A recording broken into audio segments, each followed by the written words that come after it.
అనుదినము నా గడప యొద్ద కనిపెట్టుకొని నా ద్వారబంధముల యొద్ద కాచుకొని నా ఉపదేశము వినువారు ధన్యులు. సామెతల గ్రంథం 8వ అధ్యాయం 34వ వచనం. క్రీస్తు ప్రభువారు జ్ఞానాధారమై ఉన్నారు.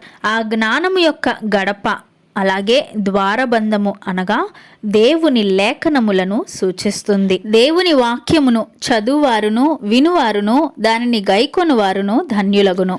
జ్ఞానమును ఉపదేశమును అభ్యసించుటకును వివేక సల్లాపములను గ్రహించుటకును నీతి న్యాయ యథార్థతలను అనుసరించుటయందు బుద్ధి కుశలత ఇచ్చు ఉపదేశము దేవుని లేఖనము. దేవుని ఉపదేశమును చెవియొగ్గి ఆలకించి వినిన ఎడల మనము బ్రతుకుదము. ఆయన తన శాశ్వత కృపను మనకు చూపును. వినుట వలన అనగా క్రీస్తును గూర్చిన మాటలు వినుట వలన విశ్వాసం కలుగును. దేవుని లేఖనాలను చదవడం వలన నీతి మార్గములో ఆయన నడిపించును.